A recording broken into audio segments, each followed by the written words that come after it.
Assalamualaikum warahmatullahi wabarakatuh. Kembali lagi di Women's Corner, sesi bicara wanita.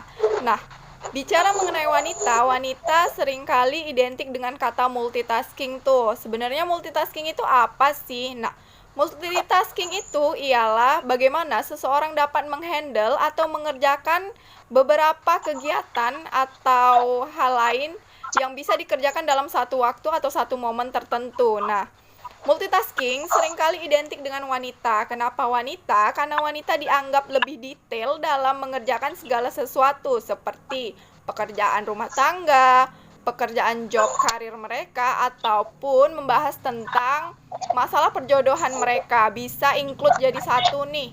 Nah, di acara sesi bicara wanita ini kita udah ada teman-teman dari para wanita yang akan kita ulik secara bersama-sama nih bagaimana mereka menghandle semua yang disebut dengan multitasking, karena wanita dituntut untuk serba bisa di zaman milenial yang seperti ini. Mungkin boleh dulu dong untuk kakak-kakaknya perkenalin nama, usia, dan mungkin pekerjaannya. Kalau yang sebagai mahasiswa juga nggak masalah sih.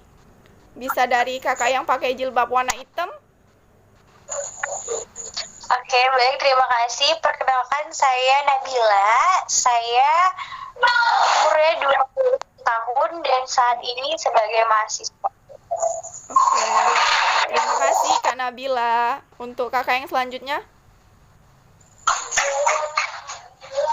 Perkenalkan, nama saya Miftah Rizka. Bisa dipanggil Tata ya. Usia saya saat ini 21 tahun. Saya seorang pekerja kantoran.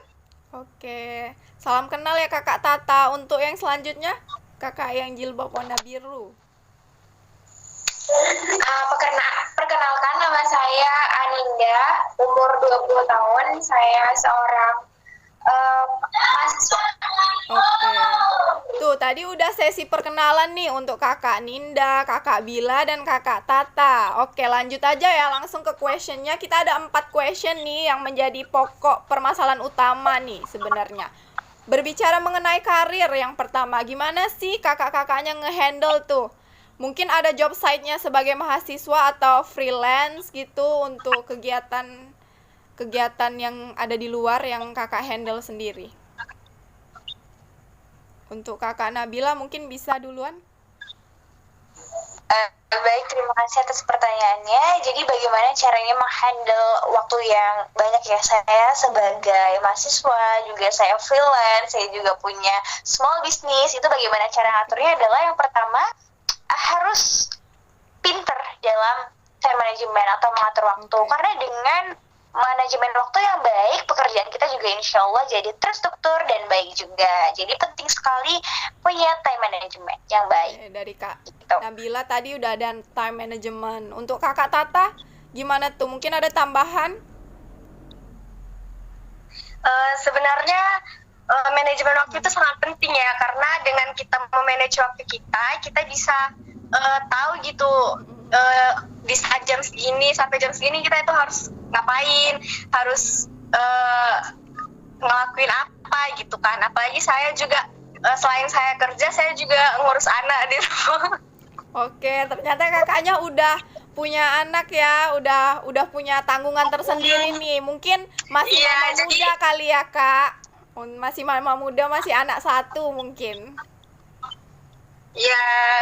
Jadi selain pekerjaan juga rumah tangga juga kakak yang ngurusin kan pastinya.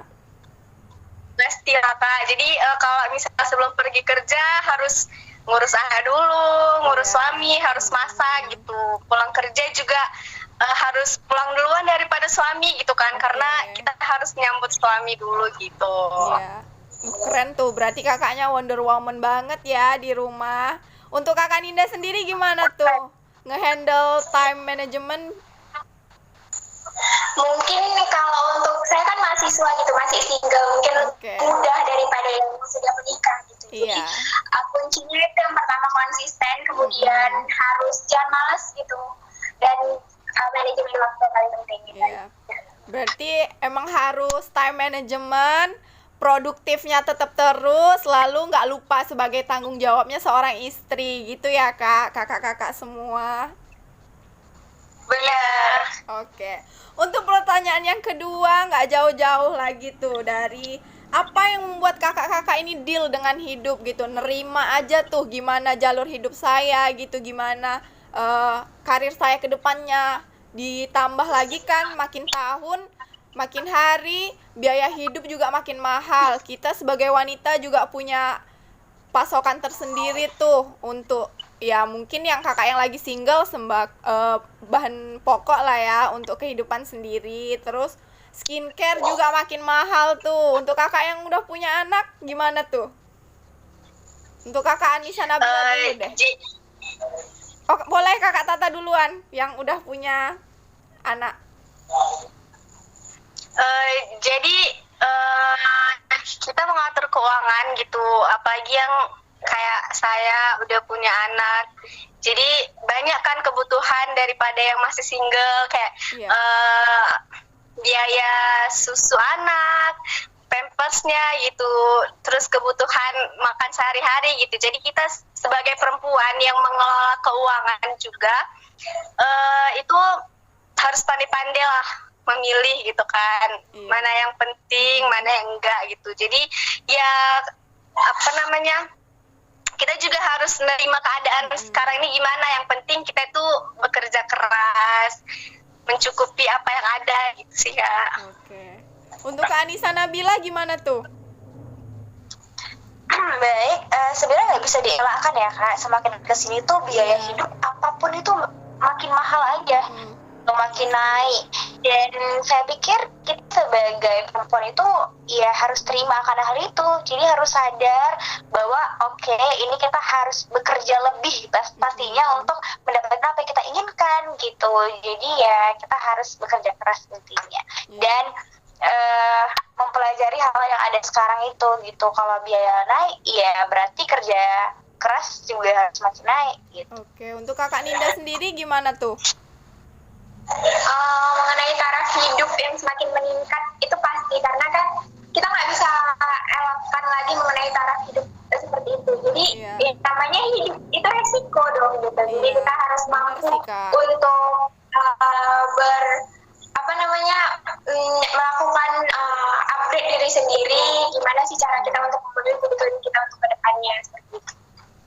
Iya, karena hidup juga life must go on ya Kak. Kita nggak mungkin stuck di situ-situ doang. Sementara biaya hidup semuanya terus makin lama makin naik gitu jadinya. Jadi harus upgrade diri juga gitu ya kan Kak.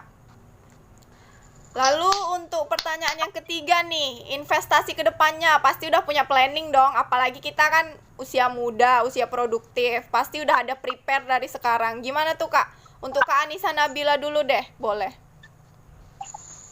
Baik, berbicara tentang planning hidup ya kan, itu pasti harus dimiliki oleh siapapun. Karena dengan ada planning itu berarti kita punya perencanaan untuk diri kita, punya pedoman, punya arahan ini nantinya bagaimana. Jadi penting sekali nih kita punya planning dalam hidup supaya kita tahu ke depannya harus gimana gitu. Baik planning untuk 1 tahun ke depan, 5 tahun ke depan, 10 tahun ke depan. Jadi penting sekali untuk prepare akan masa depan dari sekarang gitu. Penting sekali. Untuk Kakak Ninda? Mengenai investasi saya rasa juga sangat penting, karena kan investasi itu kan untuk kita di hari tua itu kan menjadi bermanfaat nanti untuk kita di hari tua. Jadi saat kita aktifnya nih bekerja, jadi kita harus bisa nih melakukan investasi. Apalagi sekarang ini investasi itu sangat mudah, bisa dilakukan di mana saja, kapan saja. Bahkan investasi saham saja sudah sangat berkembang, melalui aplikasi saja sudah bisa. Dan banyak lagi investasi lain yang bisa kita lakukan, baik itu properti dan lain sebagainya. Untuk Kakak Tata sendiri bagaimana? Benar yang dibilang Kak Dila dan Kak Ninda, investasi itu sangat penting karena untuk kehidupan kita selanjutnya gitu kan. Jadi kita udah mempersiapkan nih gimana hari tua kita gitu. Gitu sih Kak. Berarti udah punya planning tersendiri lah ya. Mungkin ada juga tuh yang kakak-kakaknya mau buka bisnis untuk masa depannya, investasinya ke bisnis saja kali ya. Karena kita juga Bisa. woman, Iya. atau juga kakak-kakaknya udah ada yang pekerja toh, malahan mahasiswa juga. Oke, itu tadi investasi ya Kak. Untuk pertanyaan yang terakhir nih, closing deh buat kakak-kakaknya. Nggak jauh-jauh dari faith, keyakinan kita, sisi religius kita nih sebagai wanita muslimah nih, kita semua di sini kan udah sampai level mana sih? Udah senormalnya kah sebagai seorang muslim seperti itu? Bisa pendapat penjelasannya Kak?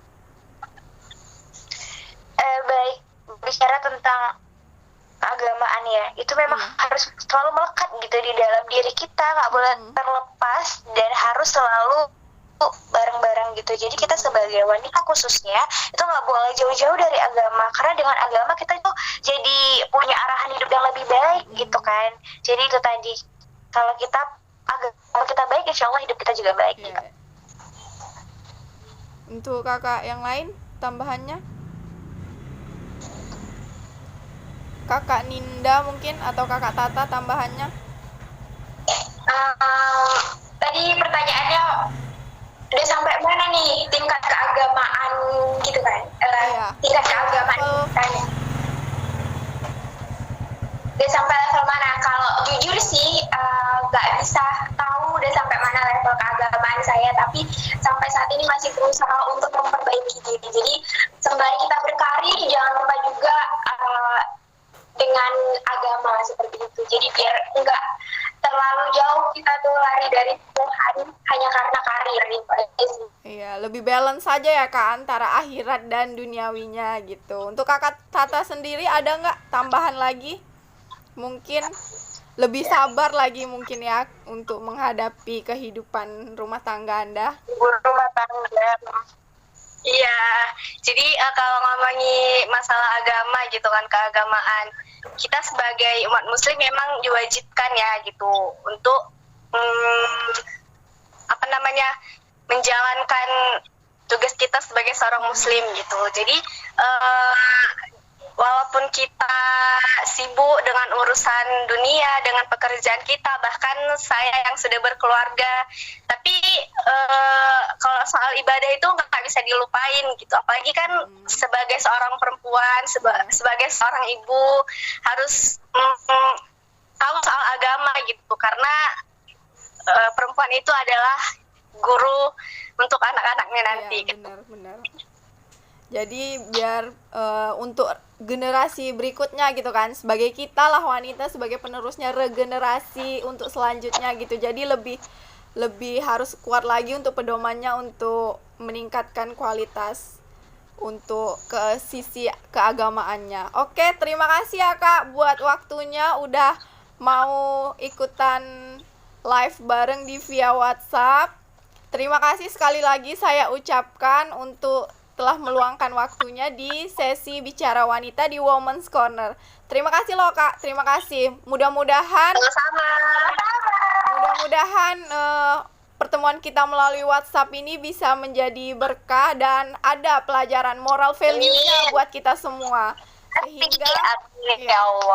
Sehingga menjadi pembelajaran tersendiri untuk kita ke depannya. Oke.